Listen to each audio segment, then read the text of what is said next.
Oke, ini saya akan buat video konfirmasi untuk sepeda ini ya.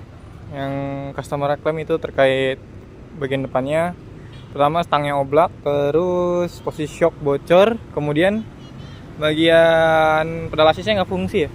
Langsung saya jelasin dulu terkait stangnya dulu ya, yang oblak. Oke, ini stang saya sudah setting lagi.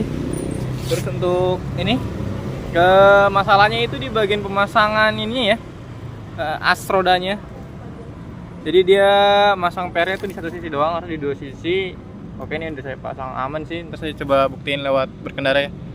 Terus untuk shock depannya, saya jelaskan lagi nih, shock depan sepeda ini berbeda dengan shock depan motor ya. Jadi dia tidak menggunakan oli yang banyak. Jadi ini kurang lebih menggunakannya kayak grease, tapi dia yang bening ya, yang ringan.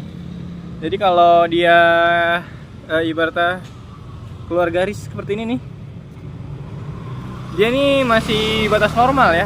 Jadi dia tuh kenapa dia dikasih grease?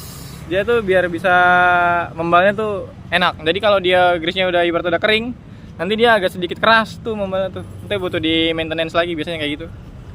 Jadi dia bukan oli ya hitungannya ya. Terus nggak ada masalah sama shocknya juga. Terus untuk ininya nih, pedal asisnya ini bakal saya tes jalan aja. Ini jadi prosesnya itu kenapa dia ada masalah.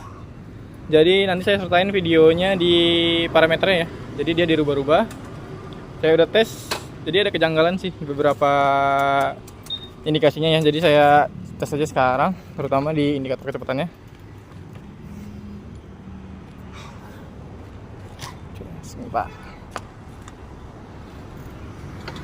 Oke.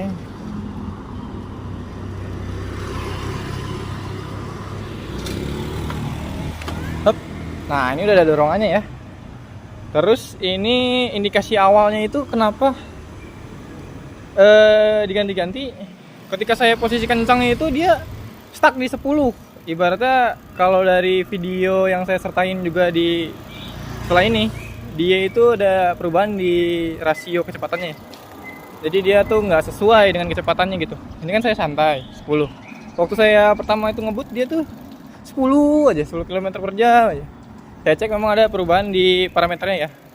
Bukan cuma di rasionya saja, tapi ada beberapa juga. Ini sih harusnya udah normal. Udah enak banget. Saya tambahin. Jadi dia tuh kan tarikannya enteng ya. Oke. Jadi semakin kita tambahin poinnya, nih, pasnya, dia bisa ngebantu di angka juga yang lebih tinggi. Jadi enak banget. Overall sih udah aman. Tapi saran saya nanti kalau di kesempatan berikutnya baiknya nih parameternya jangan di adjust gitu ya.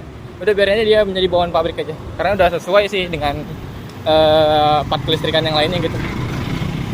Oke, sekian, terima kasih.